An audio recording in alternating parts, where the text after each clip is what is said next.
Olá, queridos, bendito seja o nome do Senhor, porque estamos juntos e não somente juntos, estamos estudando a palavra, estudando a Bíblia Sagrada.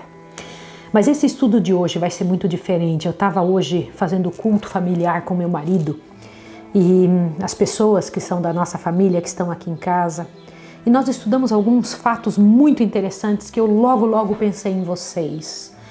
Eu fiquei pensando se você tem ideia do quão perto estamos da volta de Jesus, de quão perto estamos de terminar o grande selamento.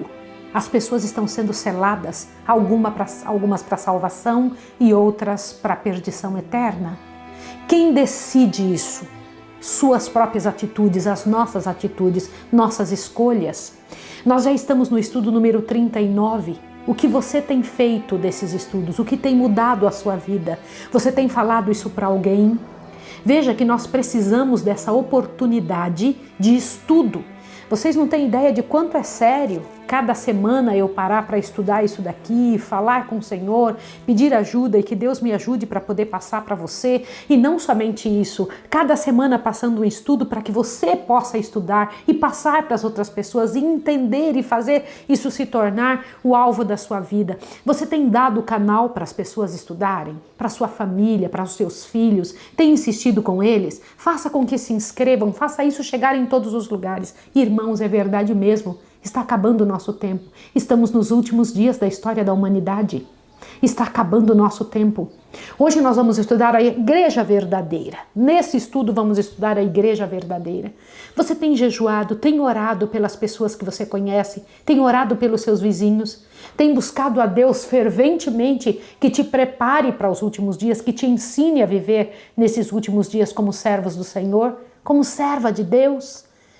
Por favor, em nome do Senhor, não perca tempo. Não perca tempo com absolutamente nada. É hora de estarmos dentro do arraial do Senhor, dentro do arraial de Deus. Eu vou orar com você e então vamos abrir a palavra de Deus para estudar um assunto tão sério. Qual é a igreja verdadeira? Vamos orar. Senhor Deus do universo, tanto horror perante o céu. Eu sei, Senhor, nosso Pai Celeste, como deve ser difícil, Senhor, olhar para tudo isso e ver seus filhos se degladiando, sofrendo milhares de misérias, Senhor. O povo de Mali, como estão hoje, o povo de Wuhan, o povo do Brasil, de Nova York, Senhor, as misérias da África. Meu Deus, em nome de Jesus, eu lhe imploro, prepara-nos para ajudar a salvar os meus irmãos, a trazer alguma coisa boa para essa panela fervente que é esse planeta. Eu rogo a Ti que nos ensines a viver aqui dentro, Senhor, que não percamos a nossa chance, que vamos pegar esses estudos bíblicos e espalhar pelo globo todo, em nome de Jesus. Amém, Senhor. Que Deus abençoe você ao estudar mais esse estudo tão sério, mais esta parte da Bíblia. Você não acha que no meio de tantas igrejas, só de igrejas cristãs nós temos uma infinidade, né? Você não acha que no meio delas o Senhor Deus deixaria com clareza qual é a igreja dele? Lembra que nós estamos já estudando o livro de Apocalipse? E ao estudar o livro de Apocalipse você precisa entender. Hoje nós vamos estar trabalhando aqui com Apocalipse capítulo 12. Eu queria que você pegasse a sua Bíblia e vamos ver a guerra de Satanás contra a igreja de Deus. A igreja do Senhor nasceu no Éden. Quando Adão e Eva pecaram, o Senhor Deus então resolveu religar o ser humano a Deus. O homem se afastou e o Senhor Jesus veio religá-lo, religar ao céu. Compreende? Isso é religião. E ao religar o homem foi instruindo de como viver, porque o pecado desorganiza a mente e não nos deixa pensar da maneira correta. Nós, às vezes, o que é certo a gente pensa que é errado, o que é errado a gente pensa que é certo. E eu sei que isso já aconteceu com você, essa confusão de emoções, de sentimentos, de pensamentos, de ideias relacionadas à nossa própria vida. Nós temos dúvidas. Então essa religião do Senhor, esta igreja de Deus, no qual o Senhor Deus chama seus filhos para ali aprender, ela tem características especiais. Antes de Jesus nascer, esta igreja, ela estava grávida. O que é uma igreja grávida? Jesus estava para nascer nela. Lembra que o Filho de Deus viria nascer nela? Jesus fez essa promessa para Adão, que um dia ele, a semente da mulher, viria então nascer nessa terra. Por que semente da mulher? Semente da igreja. Na Bíblia, a igreja é considerada uma mulher, tá? Uma mulher virgem. E esta semente da mulher viria e nasceria para resolver o problema da humanidade. Foi o que aconteceu. Vamos estudar sobre isso? Olha a minha pergunta. Por meio de que figura foi a igreja cristã representada pelo apóstolo São João? Por favor, Apocalipse 12:1. Corre até lá para que você veja. É muito importante que você entenda todas estas informações e mantenha isso na sua mente. Apocalipse 12:1. Lembra que é figurativo? Mas nós agora vamos entender quais são os símbolos de Apocalipse 12. Apocalipse 12:1 diz: E viu-se um grande sinal no céu, uma mulher vestida do sol, tendo a lua debaixo dos pés e uma coroa de 12 estrelas sobre a cabeça. Naturalmente, os 12 estrelas são os 12 apóstolos e no Velho Testamento, os 12 filhos de Israel. Na religião judaica, que era a religião que o Senhor Deus trabalhou ao tirar o povo do Egito, é a mesma religião que ele tinha dado para Adão, a mesma religião que tinha dado para Noé, a mesma religião que tinha dado para Abraão, o mesmo método, a mesma maneira de adorar a Deus, compreende? E foi aqui ele, ao tirar o povo do Egito, apresentou novamente as 12 tribos e a mesma religião que Jesus veio viver nela. E ainda deixou esta mesmíssima religião para os 12 apóstolos pregarem ao mundo, tá? Então veja, ele viu, João, uma mulher vestida de sol, tendo a lua debaixo dos pés e 12 estrelas, na cabeça uma coroa de 12 estrelas. Vamos entender isso aqui. Frequentemente nas escrituras a palavra mulher representa a igreja. Vamos dar uma olhadinha em 2 Coríntios 11:2. Por favor, 2 Coríntios, capítulo 11, verso 2. Olha o que diz aqui. Porque estou zeloso de vós com o zelo de Deus, porque vos tenho apresentado para vos apresentar como uma virgem pura ao marido, a saber, a Cristo. A igreja de Deus é uma virgem pura. Por que pura? Ela não tem dentro das doutrinas dela, dentro do corpo de doutrinas, nada que não seja do esposo. Ela é pura. Uma igreja prostituta, ela deixa entrar dentro dela coisas que homens inventaram. Nós estudamos isso com você e vamos continuar ratificando, detalhando para você. Eu preciso te dizer uma coisa. Por favor, em nome de Deus, preste atenção antes de eu te fazer a segunda pergunta. Você sabia que você vai precisar baixar todos estes estudos bíblicos? Baixe todos os estudos bíblicos no teu equipamento. Baixe todos os estudos bíblicos no teu celular. Baixe todos os estudos bíblicos no teu computador. Por quê? Porque eu creio que mais cedo ou mais tarde vão cancelar o nosso canal. Porque nós vamos precisar falar umas verdades que o mundo não quer ouvir. E eu tenho certeza absoluta que algumas coisas vão cair sobre nós, seremos sancionados de alguma maneira. É melhor que você tenha esse material para você mesmo ir espalhando. Ouviu isso? Exatamente o que eu estou lhe dizendo. Você precisa ter este material. Mais dias, menos dias. Daqui uns momentos, você vai ver cumpridas estas coisas que estamos dizendo, que estamos falando para você. A obrigatoriedade da lei do domingo. Você vai ver que vai ter uma guerra imensa com relação à imortalidade da alma, porque a alma é mortal e o mundo ensina que é imortal. E isto vai criar um tremendo de um problema. Mas por que, Maísa? Aguarde para você ver. Aguarde e continue estudando. E vamos tentar calar a boca de quem quer pregar estas verdades. Então, voltando à igreja pura de Deus, que ela tinha vestida de sol e tinha a lua debaixo dos pés e 12 estrelas sobre a sua cabeça. Frequentemente nas escrituras, como diz aqui em 2 Coríntios 11:2, a igreja de Deus, uma mulher representa a igreja, né? O sol representa a luz do evangelho com que a igreja foi vestida no primeiro advento. Você se lembra que lá no Velho Testamento, Salmos 84, verso 11. Porque o Senhor Deus é um sol e escudo. O Senhor dará graça e glória e não negará bem algum aos que andam em retidão. O sol, aquela igreja estava vestida pelo sol da justiça. Tá bem? Então isso é muito importante que nós venhamos ver. A lua, o que é a lua? A lua, ela reflete, ela não tem brilho próprio, ela reflete a luz do sol. A lua sob seus pés, a luz da velha dispensação que minguava e as 12 estrelas, os 12 apóstolos. O que é a velha dispensação que minguava? A lua debaixo dos pés desta mulher virgem é todo o ritual do Antigo Testamento que acabou em Jesus. E as 12 estrelas, os 12 apóstolos.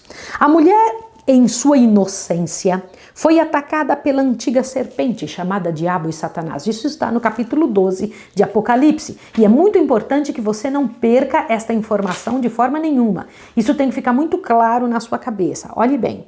Depois daquele assalto traiçoeiro e rápida vitória, o dragão foi repelido com as seguintes palavras: a semente da mulher te ferirá a cabeça e tu lhe ferirás o calcanhar. A igreja do Antigo Testamento, aquela que foi fundada no Éden.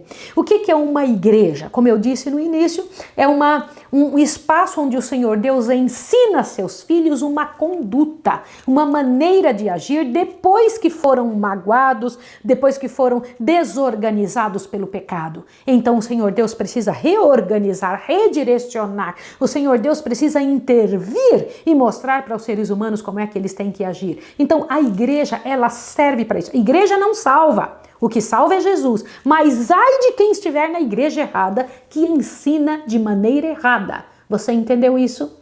Ai de quem, ao Senhor Deus mostrar na sua palavra, disser: vou perguntar para um homem comum o que ele pensa. Deus está dizendo na palavra, mas a pessoa diz: eu vou perguntar para um homem, para um pastor, para um amigo, para... Se a palavra de Deus está dizendo, para que mais você precisa de uma qualquer outra pessoa? Compreende o que eu estou lhe dizendo?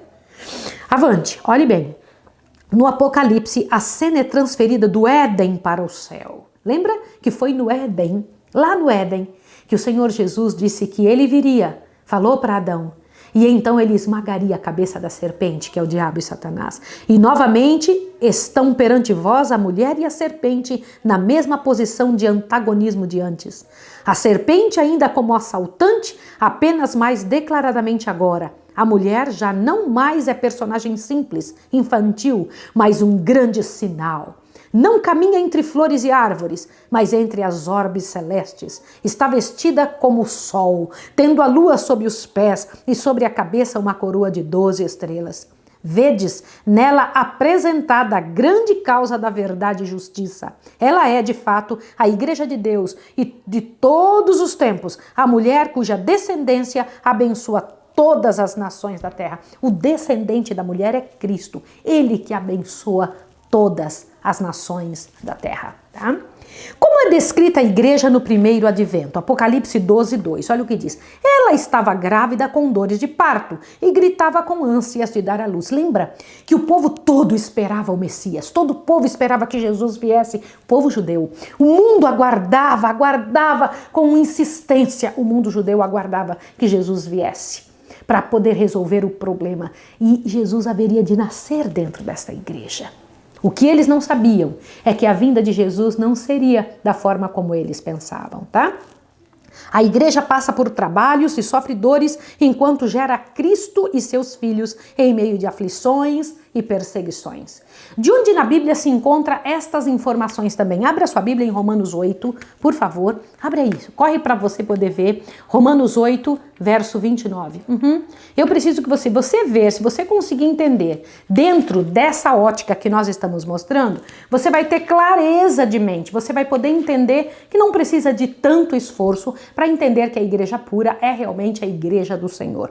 Então vamos lá, Romanos 8, 19 diz assim: porque a ardente expectação da criatura espera a manifestação dos filhos de Deus. Mais um pouco, o 22 também, 8, 22, diz assim: olha bem, porque sabemos que toda a criação geme e está juntamente com dores de parto até agora. Essa é uma linguagem da Bíblia, tá? Olha mais.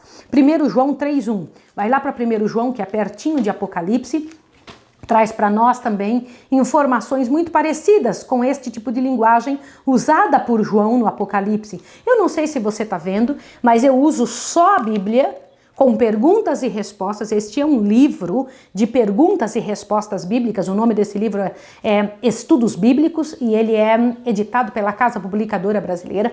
Este livro, ele só traz perguntas e respostas. Eu não estou usando autor algum para comentar a respeito disso. Eu estou só mostrando o que a Bíblia diz. Então vamos ver mais uma comunicação de que a Bíblia faz para nós. Primeiro São João 3, verso 1 e 2 diz assim: vede quão grande amor nos tem concedido o Pai, que fôssemos chamados filhos de Deus.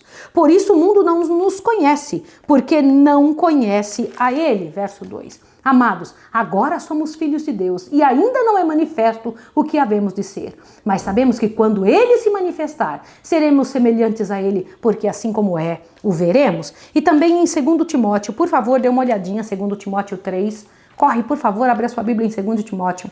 Se você puder acompanhar tudo isso, não faça desses estudos simplesmente mais uma expectação na TV, mais um momento no teu computador. Pegue a sua Bíblia, faça disso um estudo. 2 Timóteo, capítulo 3, por favor, verso 12. Olha o que é que nós encontramos aqui. E também todos os que piamente querem viver em Cristo padecerão perseguições. A igreja de Deus, a igreja que estava esperando a demonstração dos filhos de Deus e do próprio Jesus, esta igreja pura, padece perseguições. Isso é muito importante que você entenda. Como são abreviadamente descritos o nascimento, obra e ascensão de Cristo? Aqui em Apocalipse 12 é mostrado como foi o trabalho do nascimento, obra e ascensão de Cristo. Apocalipse 12, volta para lá. Isso, nós estamos estudando a igreja verdadeira. Agora, Apocalipse 12, verso 5, diz assim, olhe bem. E deu à luz a um filho varão. Esta igreja pura deu à luz ao quê? A um filho varão. Lembra Jesus? Um filho varão. Que há de reger todas as nações com vara de ferro. Quem é este que vai reger a todas as nações com vara de ferro? E o seu filho foi arrebatado para Deus e para o seu reino. Foi isso mesmo, Jesus foi levado para o céu, né? Especificamente, isso deve se aplicar a Cristo. Como que a gente sabe disso? Por favor, veja Salmos, capítulo 2. Fala, mas Maísa, como é que eu sei que este varão que haveria de reger com vara de ferro, descrito aí em Apocalipse, é mesmo Jesus? Abra sua Bíblia, vai lá correndo. Salmos, capítulo 2, por favor. É muito importante que você esteja envolvido com a Bíblia aberta. Não é para deixar a Bíblia, porque a Bíblia é nossa linha de comando, é nossa maneira de poder observar e entender estas coisas com toda certeza, tá? Salmos 2, do 7 a 9. Recitarei o decreto, o Senhor me disse, tu és meu filho, eu hoje te gerei. Pede-me, eu te darei as nações por herança e os confins da terra por tua possessão. Tu os esmigalhás com uma vara de ferro, tu os despedaçarás com um vaso de oleiro. Bom, eu não preciso dizer muita coisa, né? A Bíblia por si só, ela se explica. Então Jesus é este varão que nasceu desta igreja pura do Velho Testamento, esta igreja, e então ele regeria o mundo com varas, as nações, né? Com vara de ferro. Mas por meio dele, também dele Jesus, né? Também é prefigurada a experiência do povo de Deus que finalmente no juízo terá parte em Cristo em reger as nações com vara de ferro. Aonde isso? Vai em Apocalipse 2 agora. Observe, por favor, isso daqui. Isso mesmo, Apocalipse capítulo 2. Só para que você veja que a linguagem, a maneira como João fala ou como outros escritores da Bíblia falam sobre Jesus e sua maneira de agir e de seu povo é muito parecida, e aliás com as mesmas palavras. Apocalipse 2, 26 e 27. Olha lá, Apocalipse 2, 26 e 27 diz assim... E ao que vencer e guardar até o fim as minhas obras, lhe darei poder sobre as nações, e com vara de ferro as regerá, serão quebradas como vaso de oleiro, como também recebi de meu Pai. É Jesus falando. Não é interessante isso? Muito bonito. E como ele, quando sua obra na terra estiver terminada, será arrebatado ao seu aparecimento para Deus e para o seu trono. Então, assim como Jesus foi arrebatado para o Pai, seu povo também será arrebatado para o Pai e para o seu trono. Tá bom? Que outro sinal ou maravilha apareceu no céu, além desta mulher grávida, que estava para dar à luz, e quando deu à luz, o seu filho regeu o mundo com vara de ferro e ainda subiu para o Pai, tá? Que outro sinal foi visto? Dá uma olhadinha em Apocalipse 12, verso 3 e 4. Dá uma olhadinha lá. Apocalipse 12, verso 3 e 4. E viu-se outro sinal no céu, e eis que era um grande dragão vermelho, que tinha 7 cabeças e 10 chifres, e sobre a cabeça 7 diademas. E a sua cauda levou após si a terça parte das estrelas do céu, e lançou-a sobre a terra. E o dragão parou diante da mulher que havia de dar à luz a um filho, que quando ela desse à luz, lhe tragasse o filho. Como é que é isso?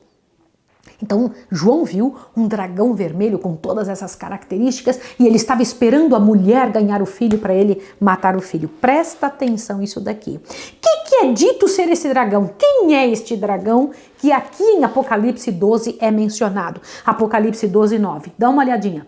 E foi precipitado o grande dragão, a antiga serpente, chamada Diabo e Satanás, que engana todo mundo, foi precipitado na terra e seus anjos foram lançados com ele. Lembra que terça parte dos anjos do céu caíram e foram expulsos com Satanás? Lembra disso? A antiga serpente é Satanás. Lembra que Satanás estava atrás de Jesus para o matar quando ele nasceu. E todo o tempo Satanás tentou acabar com a vida de Jesus. E glória ao nome do Senhor, que Jesus não perdeu um segundo.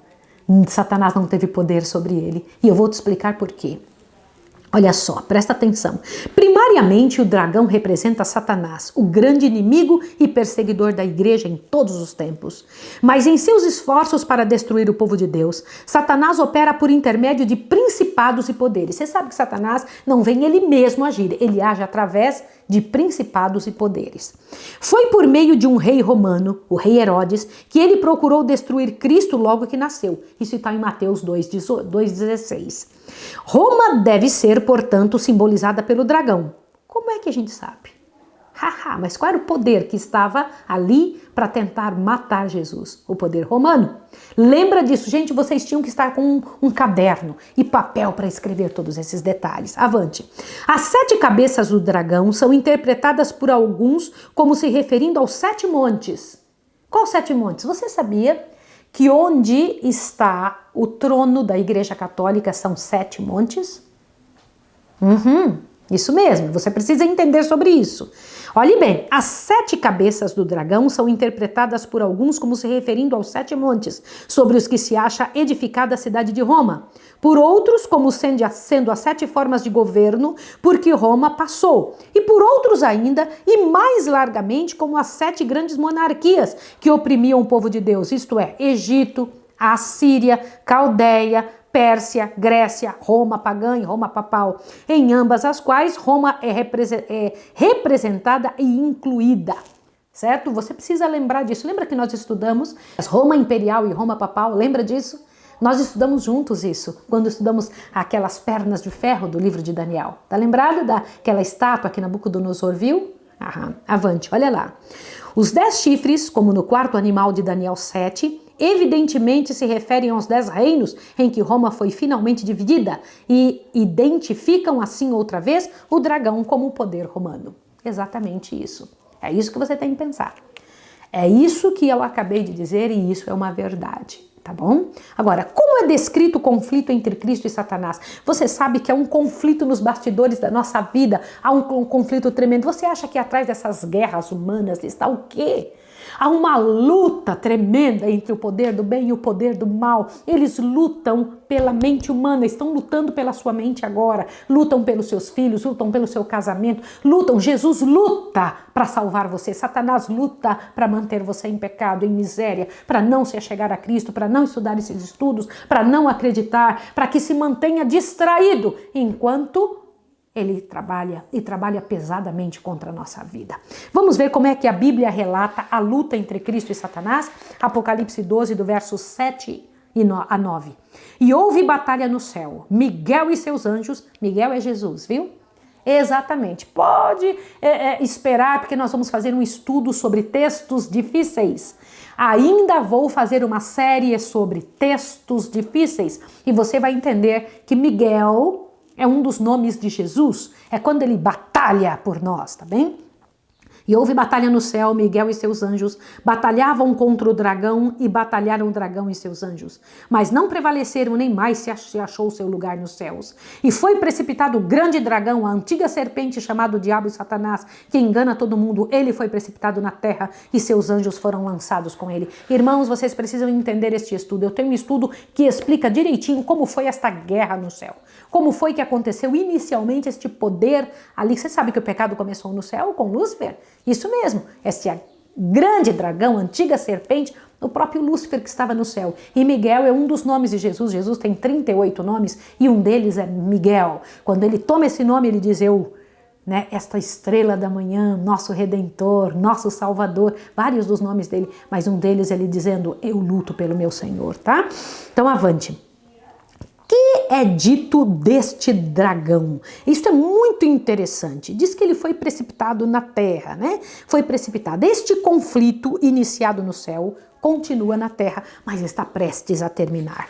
Ao aproximar-se o fim do ministério de Cristo, disse ele, eu via Satanás como raio cair do céu. Isso está em Lucas 10, 18.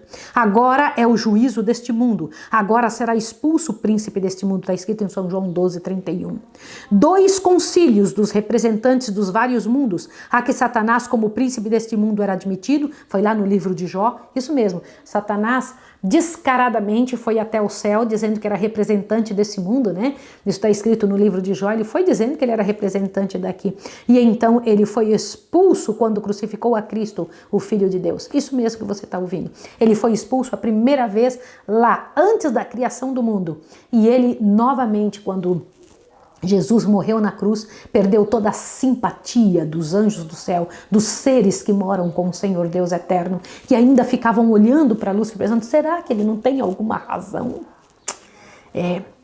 Que voz de triunfo foi ouvida no céu? Em seguida, a vitória ganha por Cristo. Jesus ganhou a vitória. Mas que voz foi ouvida no céu? Apocalipse 2, 10 a 12. E ouvi uma grande voz no céu que dizia, agora é chegada a salvação e a força e o reino do nosso Deus e o poder de seu Cristo, porque já o acusador de nossos irmãos é derribado, o qual diante de nosso Deus os acusava de dia e de noite. E eles o venceram pelo sangue do Cordeiro e pela palavra do seu testemunho, e não amaram a sua vida até a morte. Pelo que alegrai-vos ao céu e vós que nele habitais. Ai dos que habitam na terra e no mar, porque o diabo desceu a vós e tem grande ira, sabendo que pouco tempo lhe resta. Deixa eu falar uma coisa. Satanás tem certeza que falta pouco tempo, mas e você? O que você pensa?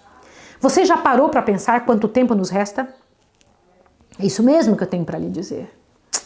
Que ai é ao mesmo tempo proclamado ao mundo, ai dos que habitam na terra. Ai dos que habitam na terra e no mar, porque o diabo desceu até vós, tendo grande ira, sabendo que pouco tempo lhe resta. Isso não somente mostra que desde a crucifixão de Cristo, Satanás sabe que sua sorte será selada, está selada, e que tem apenas limitado espaço de tempo para agir, mas revela também serem seus esforços confinados largamente, se não completamente, a este mundo e concentrados sobre seus habitantes. Melhor do que muitos cristãos professos, Satanás sabe que seu tempo é breve. Que fez o dragão ao ser lançado na terra? Agora te assuste com isso. O que Satanás fez quando ele viu que ele tinha perdido? Apocalipse 12, 13. Observe isso daqui.